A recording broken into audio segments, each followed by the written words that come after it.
My least favorite roller coaster at Dollywood is Wild Eagle, and you're about to find why in this review. Starting off, this ride is built by Bollinger & Mabillard. Now, I make that sound like it's a bad thing, it's really not. This has wing seating, meaning that you are to the side of the track. Not above or below it, but to the side. Anyways, let's get into the whole experience of the ride. The ride is marked by a big sign and statue of an eagle. But this is the only theming throughout the whole queue line. Pretty much. The line can get pretty long, but the ride has a high capacity of 28 riders per train, so it should feel pretty quick. When I went, it was a station wait the whole time, and I don't expect that this would get too long of a line because of how many riders per hour get sent out. Anyways, once you enter the station, you are going to enter the row of your choice. I don't remember them assigning rows for this roller coaster. I have no preference per row on this ride, but if you do, let me know down in the comments. Anyways, once the gates open, you can board the train, pull down on the vest restraint, and buckle the seatbelt onto the restraint. The vest restraint takes away any headbanging from the ride. However, it made it pretty hard for me to breathe. It restricted any weightlessness of the ride and was extremely tight on my body, especially the shoulders. Anyways, dispatch from the station and turn about 90 degrees to the left and start ascending up the 210 feet tall lift hill.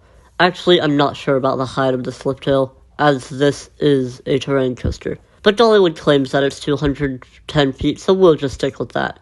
Anyways, crest the lift hill and go down the first drop.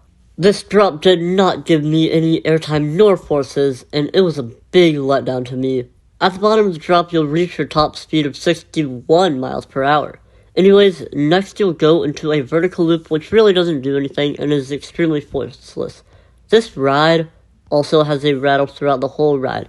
It's not unbearable, but it is definitely noticeable, especially if you are on an outside seat. Ride through a 0G roll and then an Immelman loop, which are also forceless. This is pretty much all you can expect from the whole ride. It's extremely forceless throughout the whole layout. Anyways, ride through a corkscrew, but before the corkscrew, there's a pair of trim brakes that slow the train down, so you lose any kind of whippiness that you would have gotten otherwise through the corkscrew. Go over Camelback, and because of the vest restraints, you aren't getting any airtime. Go through a 270 degree left helix, and then an almost complete right helix. Both of these go downwards. Anyways, glide into the brake run. This ride has a pretty short layout, but the ride time feels pretty long.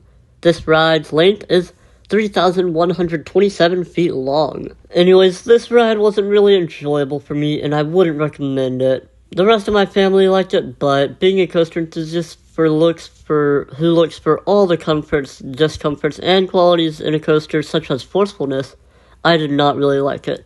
It was painful and made it hard to breathe and was really boring. So I really don't recommend this coaster. At least the restraint makes you feel secure if you're scared of roller coasters. Anyways, hopefully you found this review informative. I hope you enjoyed. Please subscribe and like this video. Comment below your opinion about Wild Eagle if you've ridden it, and have a great rest of your day.